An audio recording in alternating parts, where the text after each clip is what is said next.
बीआरएसवी के रियासती सदर जी श्रीनिवास ने तेलंगाना पब्लिक सर्विस कमीशन के पर्चों की अफशा के मामले पर अपोजिशन जमातों और तेलंगाना के सदर प्रदेश कांग्रेस रेवंत रेड्डी की जानिब से हुकूमत और तेलंगाना के वजीर केटीआर पर लगाए गए इल्जामात की शदीद मजम्मत की।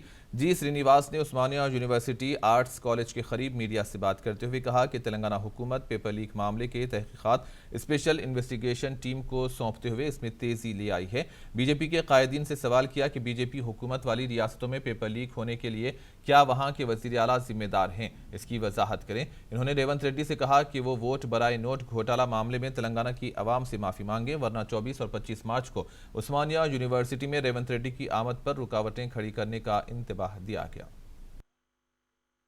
అప్రతిష్ట పాలు చేసే ఒక కుట్రను ఇప్పటికైనా మానాలని చెప్పి వీళ్ళని హెచ్చరిస్తున్నాం. లేకపోతే ఖచ్చితంగా రాబోయే రోజులప్పట మీ అందరికీ బీజేపీ కాంగ్రెస్ నాయకులు రేవంత్ రెడ్డికి బుద్ధి చెప్పే రోజులు దగ్గరకు వస్తాయి.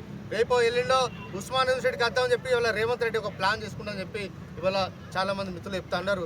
ఉస్మాన్ యూనివర్సిటీకి నువ్వు అడుగుపెట్టు బిడ్డ, తునుకలవుతావని చెప్పి ఇలా మేము హెచ్చరిస్తా ఉన్నాం. నీకు ఏ రైట్ ఉందని చెప్పి ఇవాళ నువ్వు క్యాంపస్లో అడుగు పెడతావు? కేంద్ర ప్రభుత్వ ఉద్యోగులకు ఉస్మాన్ యూనివర్సిటీ విద్యార్థులు అర్హులు కాదా? మరి దానికోసం నువ్వు ఎందుకు ప్రశ్నించాలని చెప్పి అలాంటి ప్రశ్నించని రేవంత్ రెడ్డికి ఊయలో అడుగుపెట్టే నైతిక బాధ్యత లేదు. ఊయలు కనుక అడుగు పెట్టాలని చూస్తే ఖచ్చితంగా విద్యార్థులు రేవంత్ రెడ్డిని తరుముతారని చెప్పి ఈ సందర్భంగా మేము హెచ్చరిస్తా ఉన్నాం.